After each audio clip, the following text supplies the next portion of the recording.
现场的观察团，我们是同乡遇，妹得恨。今天我们妹得恨当中呢，又加入了一位新的成员，我们要向大家隆重的介绍一下。今天我们的新朋友就是于志玲老师。大家好。于老师呢是国家2级心理咨询师，同时也是国内非常知名的情感专家。欢迎于老师。于老师，欢迎。那我们的节目您追了前几集没有？追了，全部追完了。对，也挺上头的，其实。挺上头。对我们观察室对他们的点评还合理哈？你觉得？不太合理吧？我们有合理的地方。有不合理的人吗？我们这里面？还肯定是姜老师，他走了。对，所以谁不在说谁是吗？反正我们也追得很上头。哦，我的妈，这集我有点难受。我第一次看一个棚子，我脚都崴了。人呢？服务员，出来管一下。但是于老师看我们节目的时候，您觉得，前面攒了好多话，今天开场要先说一说的。其实我觉得纯纯他的做法，好多人可能不是特别的认同，会觉得他有点摇摆不定啊。那我是比较理解他。他在这个年龄是一个自我探索的过程，突然间遇到都有可能发展的这样的对象的时候，他不知道该怎么做，这种不知所措，恰恰是想做一个最负责任的一个选择，就是生怕伤害到任何一个人，这就是年轻人比较容易犯的错误。说得好，这个是。但他上一期其实已经很勇敢，是上一期我觉得他做法做得非常好，而且像小西刚刚带大家回顾的，其实上一期的时候，应该说纯纯跟琳琳的关系已经算是短暂画个休止符了，说开了。对，是的。但是也有新的关系开始了，就是海玲跟小德，是吧？小曾也说过，感觉没有人顶得住海玲姐的攻势，比较难。我说实话，因为这么直接、这么主动的，海玲姐还是很勇敢的。而且今天是他们两个好像可以有单独约会的机会了。前一天晚上海玲说。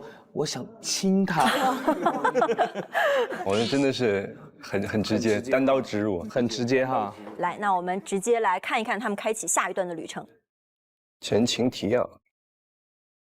我昨天给可心写信了，然后我想问他可不可以为了我改变一些。他昨天可高兴了，拿着这信。我都要改变，他还高兴啊？你看，又一个新信息，全世界都在想起来一些画面了，可心的。今天好看还是昨天好看？都挺喜欢的。骗。那你觉得峰峰身上什么地方比较吸引你啊？很有默契，然后给我的感觉很舒服吧。今天我要点菜，我要吃排骨。明天我没吃到午饭，我是要生气的。这个也很经典。随便你给谁写，爱写不写，我喜欢你又跟你又没有什么关系。跟我相对上，我想亲的帅。下面有3个地方可供选择，每组不超过4人。真正想吃排骨，人都没了。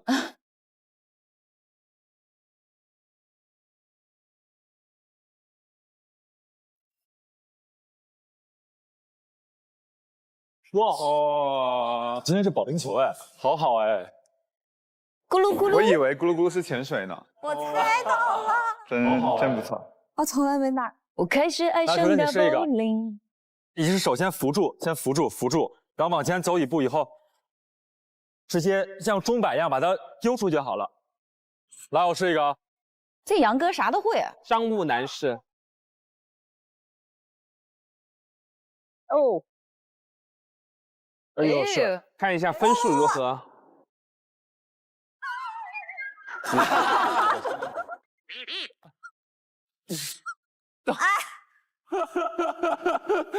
我咋回事？杨哥，我感觉打的那一下很容易改变方向。对，我如果是这样拨出去的，就方向就很稳。你看，对，你看，来看结果。也不咋地。很稳的出去，很稳的出去。来，首先你试一个，结果纯纯唰全中，哇，可以，天哪，全垒打吧，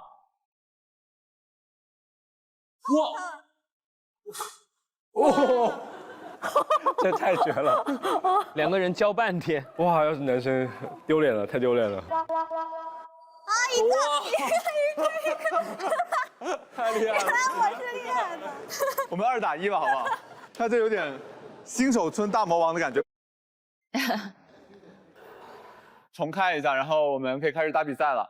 那你们这对我这对，可以，好了。我有点紧张。没关系，我们新手运气加成，让他们见识一下新手的实力，新手村大魔王的实力。大魔王啊！我的球都滚得特别慢。完了！他是还比较稳。没事，我教你。别教了，哥们儿。别教了。我擦一下。哎呦，我的妈呀！饺子差点砸肿。你如果是这样抛出去，它就飞起来，就弹了。但你如果再推的那一下，你在手上的，从这儿滚出去，它就不会弹了。杨哥说有完没完？这个球丢了就丢了，没有关系。对，就这样子，就这样子。碰到地上在那。对。然后可以的，这样子下一个，你只要方向正了，就一定可以打到。对，来，杨哥上。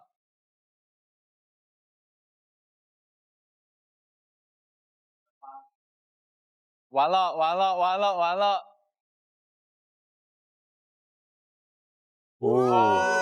帅！漂亮！终于扳回一城。完了！谁给你拍掌？真的是服了，好笑，这个漂亮。天哪！我额头有点僵。你是什么？杨哥一个人在电视。你是什么？我饿到有点脚软。你不是在车上吃了吗？对，但我不知道为什么还这样饿。我包里有小饼干，你要不要？好。杨哥好像是保龄球馆的教练。对，不小心拍到隔壁的路人。太饿了，家人们，太饿了。还有一个甜一点的，那个更能补充能量，但是它碎成渣渣。他们自成小世界，感受不到别人，感受不到别人的眼光。我们现在落后2分，来一起吧，来吧。主持人给我们喊3、2、1。好，准备3、2、1，走你！哇，这俩在干？咋他是怎么呀？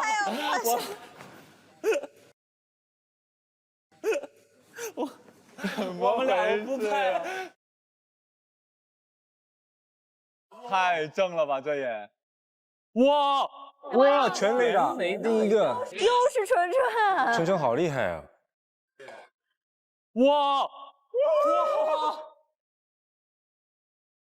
什么东西啊？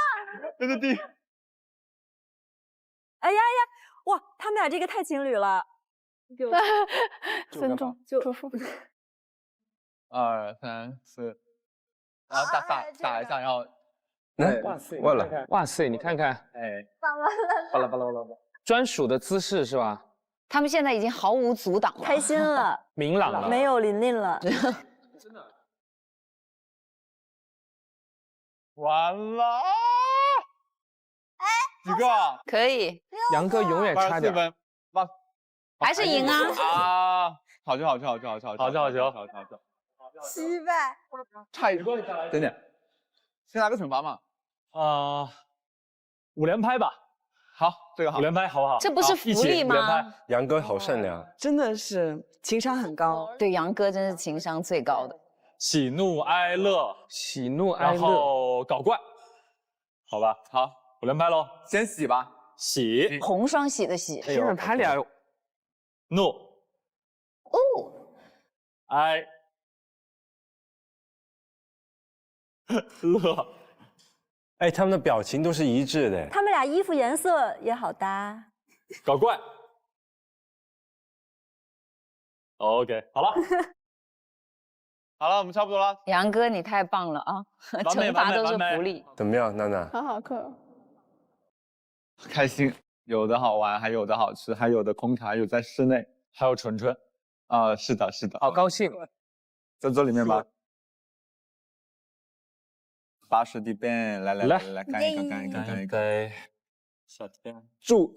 进咕噜咕噜，咕噜咕噜是什么？他们这个组选咕噜咕噜。给你们分叉子，来放。纯。啊，我不客气了，不客气了。看一下他们吃什么？水果儿、火腿、小丝儿。我也不想好。每天看他们吃饭，太香了。爆棚。我还是真的有点手软脚软。突然就饿了。我包多点小饼干，可以防万一。古代大家都称这种人叫天使，现在也是。这样我看这餐饭缺了点油，补一点。可以，来补点油。峰峰还是蛮会交流的，留给你的天使吧。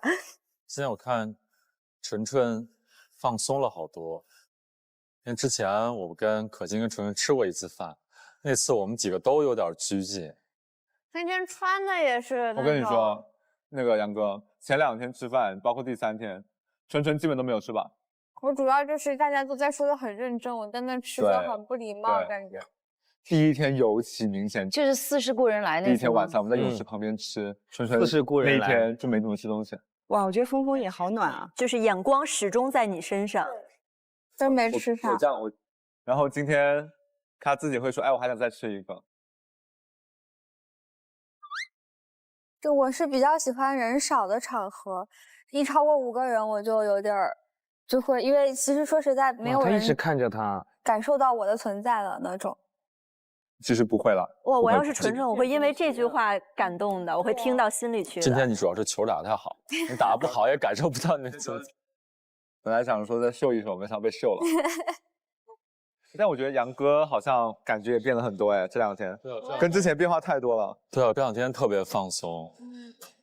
我之前稍微有点紧，对，然后后来那个海玲不是来了吗？救了他。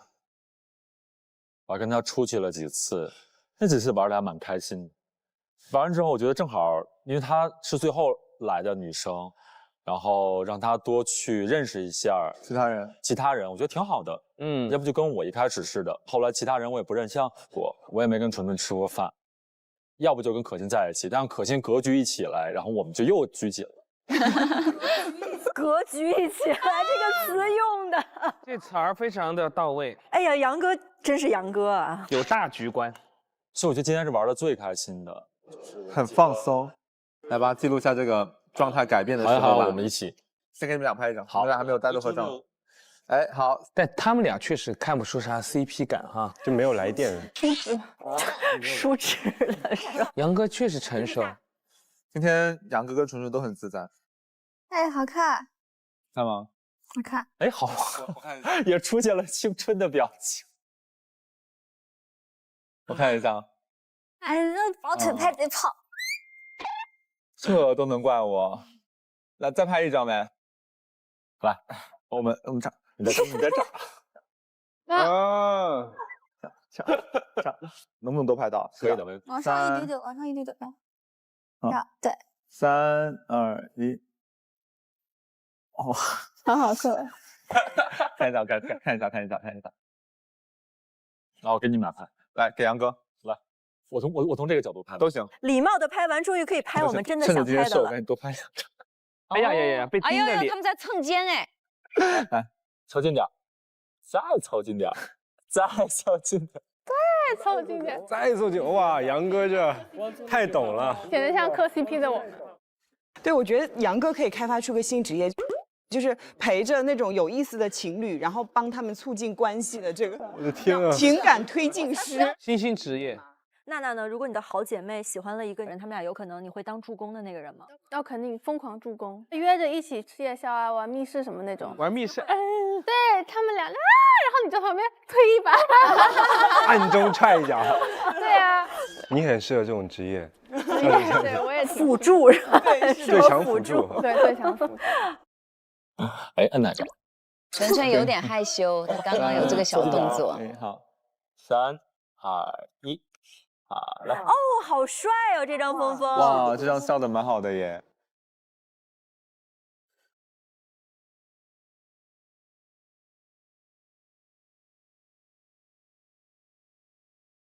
你们打过高尔夫球吗？没打过。不太会，我也不会。然后我们比谁打得远，比谁打得到球，好吗？可以。好，那我们有什么惩罚呢？真心话大冒险。真心话大冒险。又来真心话大冒险。哎，这边是不是女生啊？这边是女士杆。哎，有点好看。这个喜帖也可以拿。好啊。对，这个可以。我打完了。可以。你打吗？打一个试试吗？可以打一个，可以打一个。让我大胆预测一下，是不是空杆？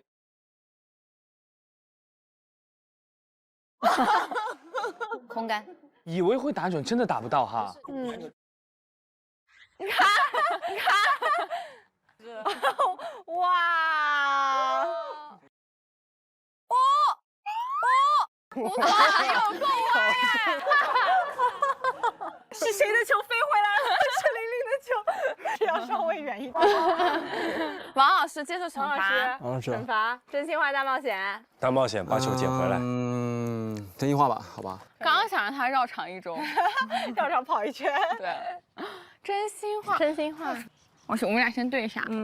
啾啾啾。好，你们先对着，我走了。对，让他2个尴尬的男赢。啊，可以。来吧。那个我问不出口，好坏啊！天哪，问不出口。什么问题啊？你问吧。纯纯2天没给你写信了。哎呀妈！你的心情是什么样的？阐述1分钟。必须说满1分钟。1分钟啊！来，开始。计时。来计时。就是一开始来这个节目嘛，然后和大家遇到，然后就觉得其实纯纯是一个在就当时嘛，就是比较是有好感的。干嘛？好，然后干一个，然后继续。挺可爱的。然后关于这个没有写信这个事情，其实也不是特别在乎，因为我觉得就是大家也是才互相认识了解嘛。但是确实是会有些失落了，因为我之前是一直写信给他，然后他现在是和峰峰的关系比较好一点嘛，把大家都说动了，听进去了。因为我有问过他的意思，就是尊重他的意见嘛，而且咱们也是可以做朋友慢慢相处的嘛，还挺真诚的。我真的是看到玲玲的成长了，思路都越来越清晰了，越来越了解，越来越可爱。好，惩罚结束。感受到了玲玲的失落、委屈，一点点失落而已，一点点，就一点点。A little。行，那咱们开始新的一轮呗。好啦，来吧，黑白配。好。然后我们来组队。黑白配。哎，走。黑白配。迪迪跟玲玲一组。我俩吗？来吧，是比谁打得近，对吧？比2个人加在一起谁近？哇，一丢丢。那我。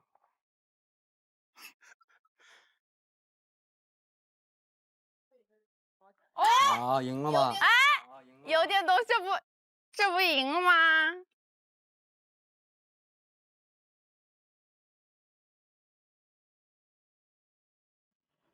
啊，怎么办？好像平了耶，现在，快打到那边去，星星。星星哎，哪边？100。那边200。鑫哥，我杆子已经准备好了，你自己想好。我想好啊。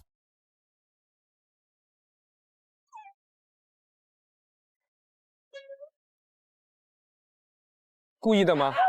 故意输掉？明显对方有内鬼吗？这个明显是放了水啊！他只要让迪迪赢哈，在所不惜。我早晚打到他的头上。我的队伍有一个内鬼。就是你问鑫哥。天哪，鑫哥慌。问一个，就是如果在这个节目里牵手成功了，然后在之后的恋爱关系里，你会以什么样的方式对待女生呢？我觉得就现在就是真实的我，100%顺。No more，No more， 就这。对啊，现在就是真实的我。有点失落。这个答案没有很满意。没有，我觉得是因为大家其实都来自于五湖四海，但是等我们回归现实生活中之后，我们会有异地的这个关系。对啊，可是我就在杭州，他其实想问，对，那这时候怎么办呢？我也跟迪迪讲过，我是个自由职业者，我可以去杭州。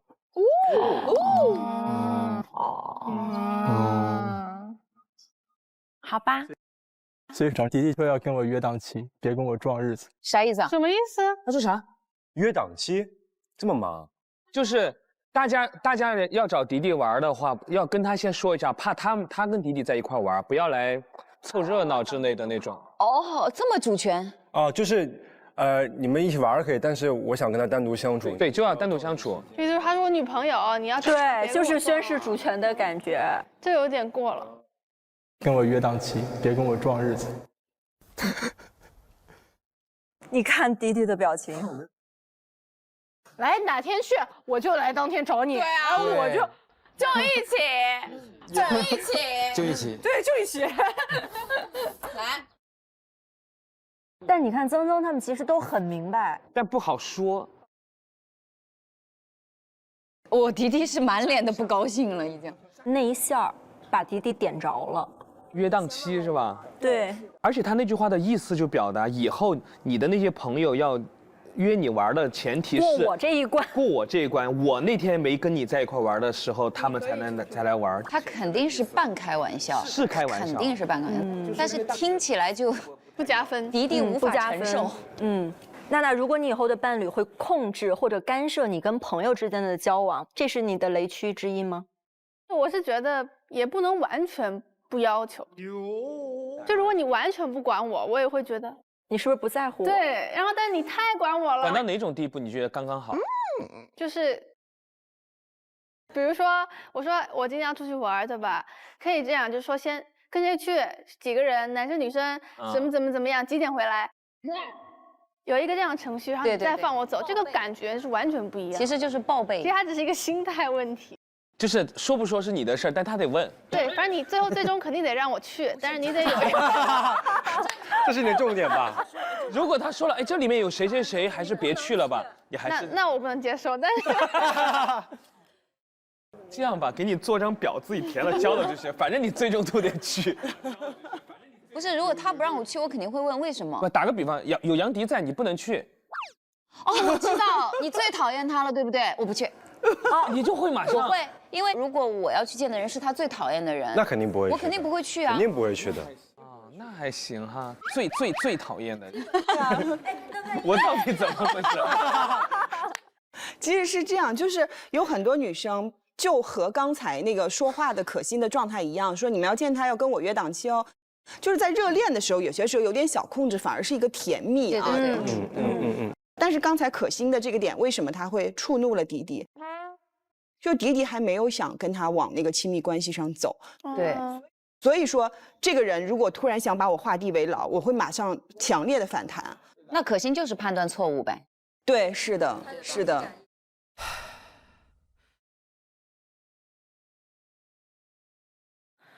那女生坐中间。好的。那我拿柠檬。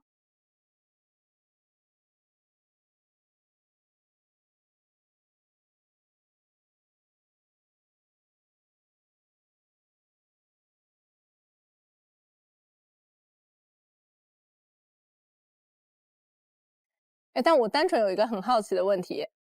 什么问题？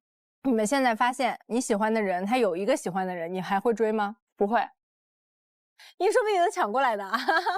不，我只想做第一选择。 Yes。你呢？会，因为我觉得喜欢还是蛮重要的，很难得的，还是要珍惜这种喜欢的这种感觉吧。为什么每一次听就是王玉林发表这种词的时候，都有一种那种男爱豆，然后再说，我觉得我现在开一个新闻发布会，对，然后得这样，然后还有这种，我们可以加一下吗？好开心啊！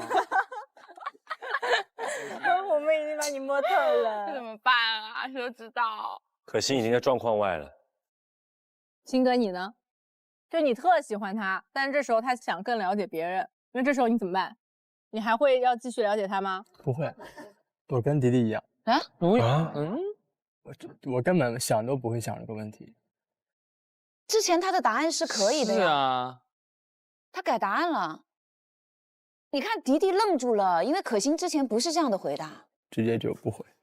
我记得也是，好像不是这样的。对啊，所以迪迪愣住了。他说你值得拥有更。他现在说了。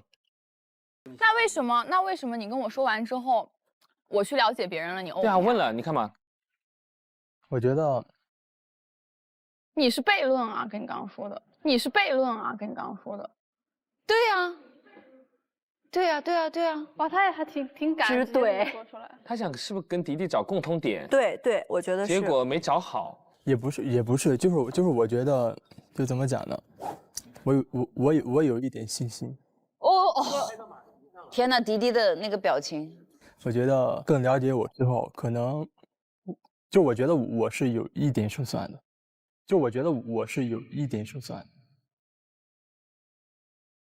王宗没有，我只是觉得可心在干嘛？劲儿真的使错了。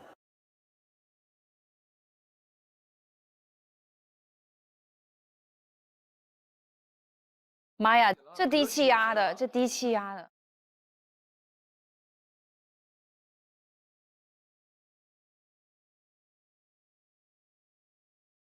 其实我觉得可心是他以为自己能做到那么大度，他以为迪迪喜欢他这样的回答，猜测要大气一点的回答。那你们会一眼定终身吗？第一眼看到你的时候，我就知道你是我喜欢的 type， 我就想了解你；你不是我喜欢的 type， 我就不想了解你。会这样吗？我不会，我就是都会了解一下试试。对，我都要了解才行。可以。你呢？我跟迪迪一样。就是我跟你的一切都一样。他老是想迎合。对，我是怎么样？就是不会说一眼定终身，或者一眼肯定，一眼否定，也是想了解一些嘛。他现在很小心的在迎合迪迪，所以迪迪很困惑。不是，那你当时对我是什么？一眼定了70%-80%。那到底是定还是不定啊？又返回来，是不定。对，如果不是第一眼你发现说，哎，这个人好像跟我不太合，我可能未来70%-80%没有概率跟他去。我要了解一下。那你还了解吗？我要了解，内心深处的东西只有靠时间和沟通才会知道。对，你也这么觉得？对。烦了，迪迪。难受，迪迪越想越怪。迪迪已经不给他留任何面子了。对，我就是看破也要说破。那你不是这么做的？你今天说的和你做的就是两个大相径庭。哎呀，怎么回答呀？这，因为他想说，我觉得迪迪说的对，这就。怎么回事啊？有点尴尬。现在会想自己刚才说的是不是有点？他能感觉到对方的回应，很敏感。你说，你好像是你和新哥是唯一2个没有换过写信对象的人吗？我感觉我想对迪迪说的话太多了，就是那个信啊，我在努力克制。眼神的扩张，大家有看到吗？就这么讲，她是个特别简单的一个女孩。迪迪其实要的特别简单。我要了解。迪迪已经好明显。那你现在觉得迪迪最想要的是什么？我觉得是陪伴，在他需要我的时候，我就在那里。他觉得是陪伴。我跟他说过，我想做他的大型挂件。我真的忍不住了。我想做他的大型挂件。陪伴，你想要的是这个吗？你看，陪伴都在反问。其中之一吧，我觉得应该。你又知道，你觉得他想要的是什么？自由。应该是想要一个轻松一起生活，然后一起成长，然后2个人是在同一个频道上的那种人。杨迪，你说的对，我觉得琳琳成长好多哦，她的表达有逻辑多了。王玉林适合找个什么样的呢？我觉得适合找一个能让他开心的人，因为他开心有点难。所以，对我的感觉是你挺适合去做爹系男友嘛。我怎么不觉得啊？就是。我觉得你比较适合当爹呢。你比较适合当爹。我也觉得。你讲这个我认同。哦，他觉得他是爹系，但在他对我好和我对他好之间，我更自在的是我对他好。付出型，就是别人对你那种好是那种很小的，比如说，就他就算不对我好，迪迪很我也能会照顾人，其实，就迪迪很会照顾人，其实。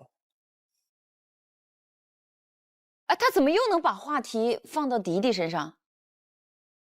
你怎么又？哎，我们要不走了，坐船。迪迪说：“我可真没这个优对，玉点。”林在聊自己，他脑子里想的是迪迪很会照顾人。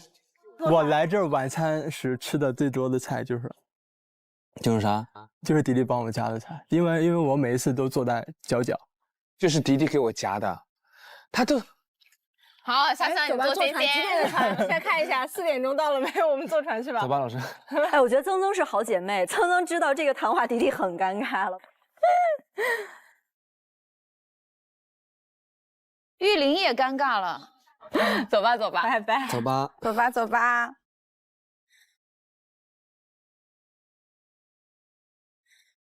有没有感觉在这2组的约会里面，明显峰峰、纯纯加杨哥那边，虽然说杨哥是单奔的，但是整个的氛围是很舒服的。对，氛围非常好，就是真的像出去玩一样，也没有什么顾虑在了。反而是这边就是，哎呀，可心的表达每次都会被迪迪给明怼暗怼来这么一下。我觉得有一点就是男女之间如果真的有情愫或者真的想发展，一定是会有肢体接触的。迪迪从来没有靠近过可心，没有一些很主动的有意无意的肢体接触。对，就算你语言上可能不去说什么，或者说不去认可他，但你可能会不经意像峰峰跟纯纯那样，会想要那个靠近啊，或者拍一下你什么。他们俩完全没有。我总觉得迪迪在就肢体上面也老疏远他，就是回避也不算疏远吧。哎，我现在就觉得他现在有点卑微了。对，你要什么我就是什么样子，就到这个程度，反而迪迪就不喜欢了，因为你自我在哪里，对吧？对。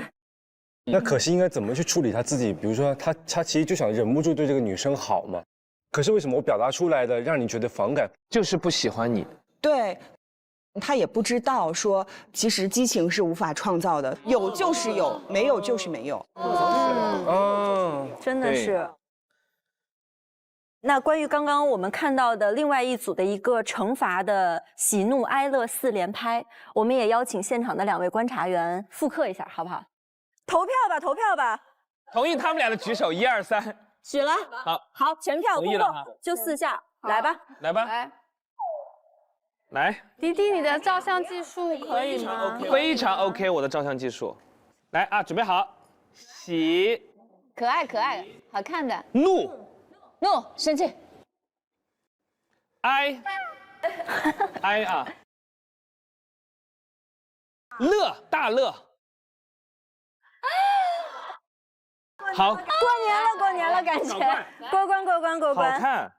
我们的2位观察员过关之后，大家刚刚呼声最高的想看谁？对，海林肯定开心的要命。哎，好兴奋的，为什么呀？你说我们突到底是什么东西啊？这里面不是，这很像一个人家的家，我们去人家里突吗？不是，我开始以为是打枪，对，真人 4S，我也以为是。终于到他们是单独的篇幅，重头戏。哎，是那个画画的 tufting。哦，是那个打地毯。哦，这个能打好几个小时。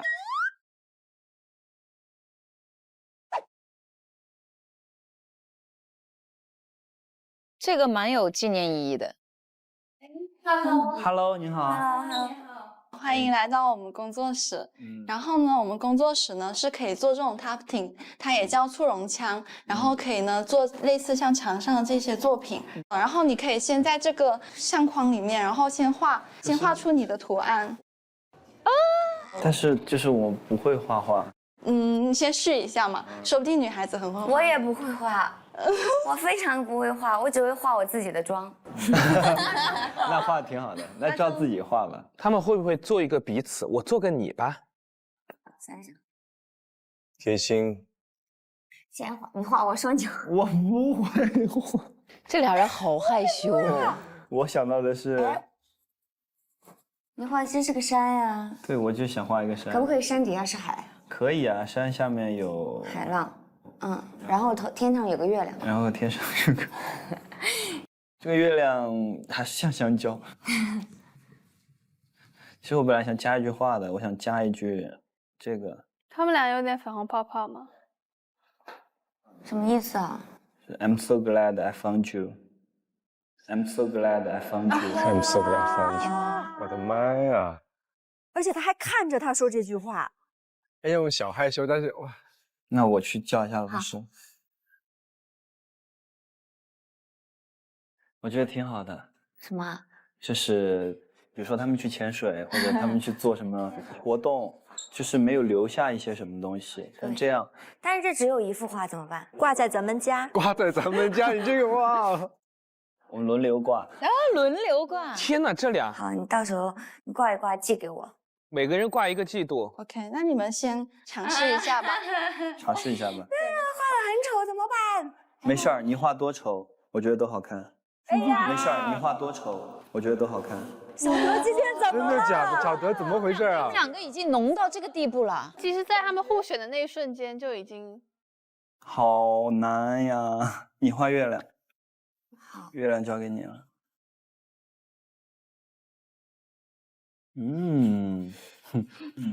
他俩不会成了吧？咋了？不行。行。哇，他盯着他看。好看。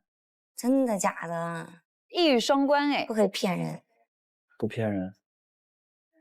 怎么这么深情啊？突然间我有点不适应了。月亮可以吗？可以。我都有灯，我有点脸红。哎呀呀呀！被盯的脸，脸害羞了。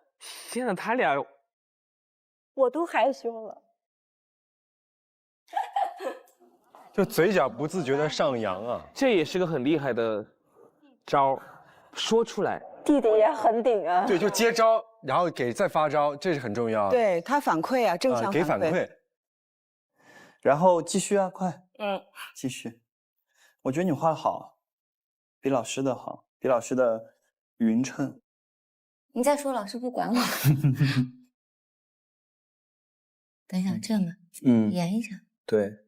星星在发光。你也在发光。星星在发光。哪个星星在发光？你在发光。哇！我的，哎呀，我在发光，热死了。哦，这个就是随机在戳。再画个什么？我画个爱心，画个小兔子，还是画个小狗？就这样。我这一趴好幼稚啊！爱心小兔子，跟你一样是吧？我不是很幼稚，我很成熟的。你很成熟，不要给自己贴标签。我是很成熟的标签。哎，这个再加一个东西。可以。小狗，就是我不会画小狗，你给我画个小狗。小狗。那你觉得你是什么动物？我是小兔子。你小兔子。我已经把我自己画上去了。你画你自己画你自己啊。我画哪儿？画这儿吧。可以放一块吧。你画出一个大兔子。海玲刚才笑是那种，海玲在杨哥跟他面前完全是两个状态啊。是啊，杨迪，人家海玲没那么笑吧？不许笑，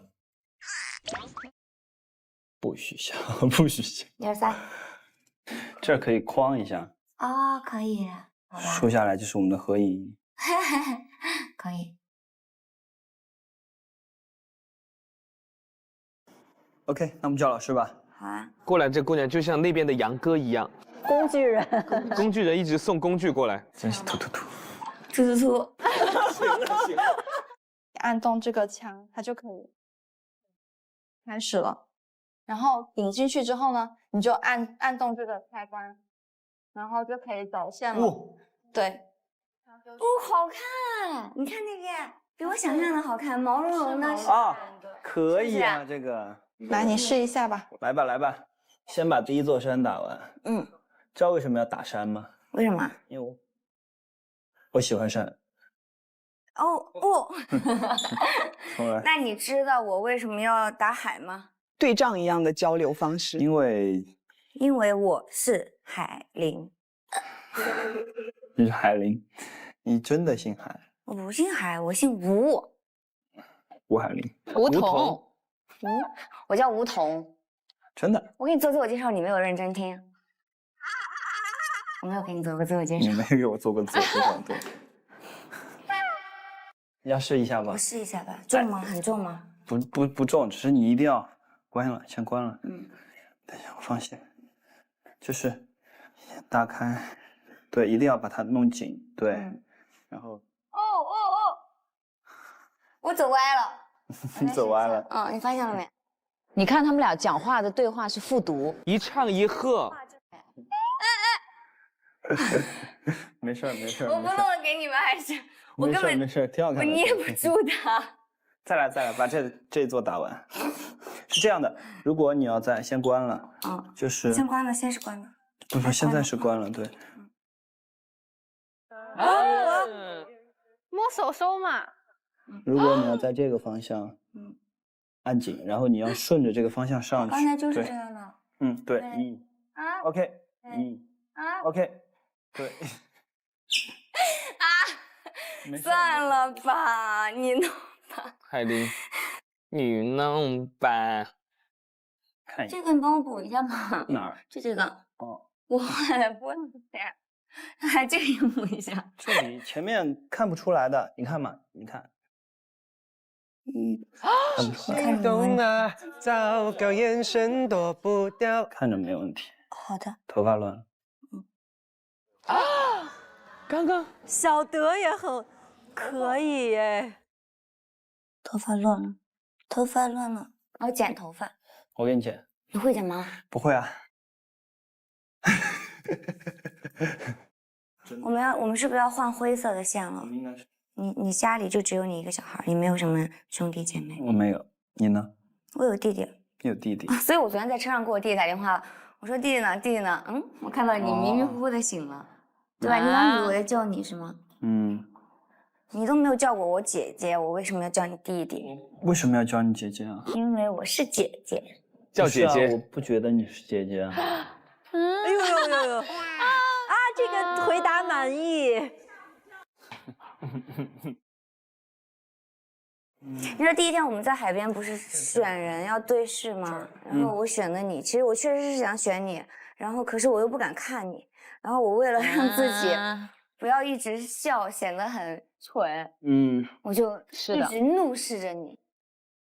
我看得出来。我觉得特别，我现在觉得特别后悔。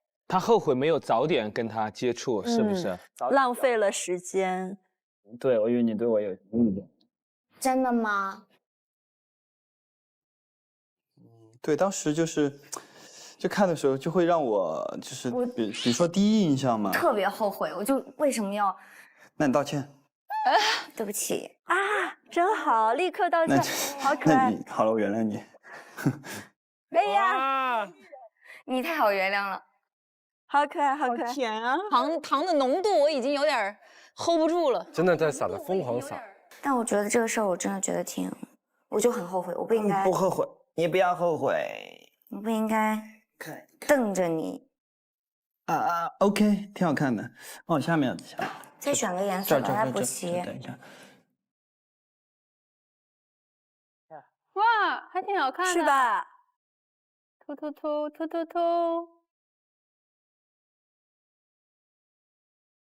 小狗小兔子，他还画了一个爱心一个小兔子嘛，一个小狗狗。兔子像我吗？兔子不像我，没你好看。你把它剪下来好不好？剪，来吧。我们一会儿在这个相框里拍张照，好不好？好啊。那我们休息一下。走吧。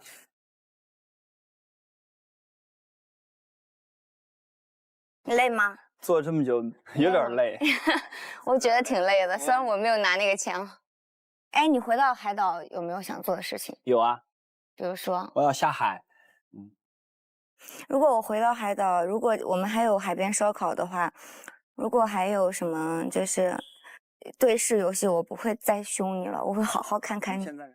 我们现在开始对视了。现在就练习！救命啊！救命啊！我真的要救命啊！没有人计时啊？我来记，来开始。我记一个。其实我很想跟你玩这个游戏。是吗？就是在一个合适的时候放一首我很喜欢的歌，然后就死缠烂打的盯着你。思想。那你觉得现在合适吗？现在也可以盯一下嘛。他们每句话都是有情愫在的。这也发展的太快了吧！你放嘛，你放嘛。这歌其实就是我开始想写上去的那句话 ，I'm glad I found you。一首歌对视一首歌的时间吗？对视1分钟嘛，好吧。能对视1分钟，无敌了。可以，我有点紧张。对着做，好吧。好。你现在音乐已经开始了啊。我真的要笑的。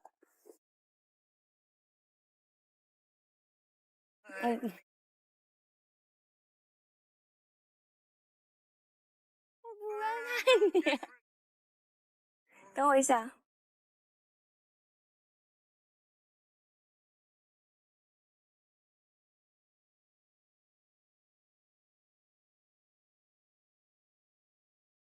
完了，弟弟，你一笑，姐姐要亲你喽！假笑了啊！没有假笑。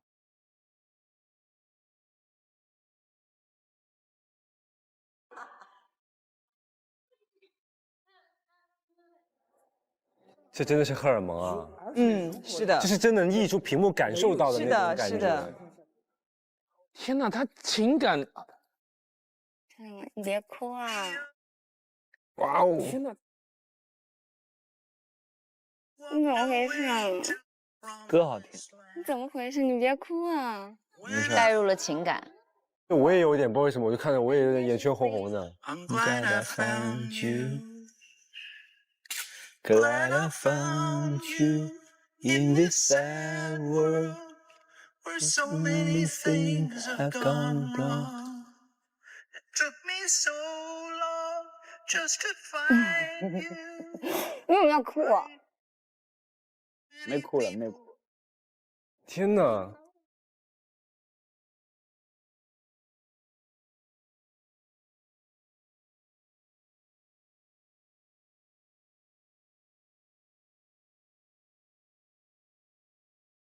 哦，他们俩这个太好了。几分钟啊？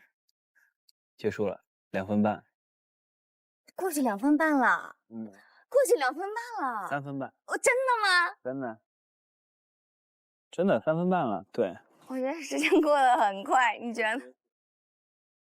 我也觉得时间过得很快，对。他们俩会不会成了？必须成。对，2个没有感觉的人无法对视2分半。是的，10秒都很难坚持。哎呀，喝口水。你喝。海玲其实有点惊到了，有点这个，就没想到自己也那么投入了。就是怎么说呢？就是不论会发生什么，就是之后或者说以后会发生什么，但是至少在那3分半钟里面，你是完全属于我的，你是完全属于我的。这是表白吧？这个，你是疯了吗？你怎么突然间？天哪！哇，这鸡皮疙瘩一直在起。哎，你的这个过程，你可以跟我讲一下你的。什么过程？就是你的这个。无暇顾及。刚刚在对视的其中大概有至少30秒，也许是1分钟的时间。然后呢？那会儿我们2个都特别专注，就是，我都听不见音乐。天哪！我也有这个，眼里只有彼此。他们俩都在，这是在互相表白吧？这就是在互相表白了呀。确定心意，确定心意。其实我第2天继续给你写信的时候，你知道我当时就在想，如果说我今天不勇敢的去说，可能真的就永远不会说。对啊，然后就是从那儿开始，就有那种 crush 的感觉。对，这个词儿用的好，太美好了。crush， 确实是，所以后面第2天晚上就给你写信了。对。好。我知道了，我知道你吸引我的点是反差，就是你在我这儿的，你和我的反差。什么意思？就是我和你的对比，你这个人的对比。就是你有很多你身上没有的东西。对，我很喜欢，我很想要去旅行的。我特别想去，但是你去啊？不敢啊。你怎么不敢啊？我们现在就说走就走，我们走吧。现在吗？走吧。那走吧。走啊。走吧。他们找不到我们怎么办？找不到我们就算了，好吧。走。基本上海玲跟小德算确定的双向奔赴了吧？很明显，我觉得。是吧？好快发展的，但也挺好。真的，其实他不是一开始双方是有荷尔蒙的，海玲有，但是赢得根本没感受到，对，所以还是要说破他，要表达。真的，女追男是隔层纱呀，就是得捅破这层窗户纸啊，我才发现我得向海玲学习。我觉得海玲的这个勇敢非常关键，和曾曾是截然相反的。就曾曾明明心里喜欢，但他为什么要正话反说呢？因为很多人的正话反说，他以为他这样说，别人会说，那我干嘛去了解别人？我就喜欢跟着你，因为他有的时候想得到这样的回馈。就我觉得像刚刚说的，就可能你会不自觉的希望去就帮他撩头发呀，或者是手握着他一起弄那个东西，亲密接触就是代表其实对对方是有好感，或者是情不自禁。我不知道，我觉得这就是你说的喜欢一个人会有肢体接触，其实刚刚有，而且海玲有一点特别好，她及时道歉。对，而且我承诺以后不会这样，或者我下次再有这样机会，这是非常好的一个交流。对对，在那个时候，我觉得小德的交流也特别好。他说：“那你道歉啊。”然后他给了你一个道歉。对，是的。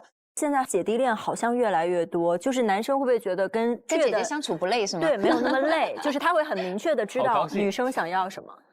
就是他知道他是可能相对成熟的一个类型，但是他在我面前反而展示出他小女生的一面，这是有反差，这是让人觉得有魅力的地方，所以挺好的。看好他们俩。柳岩姐能接受姐弟恋吗？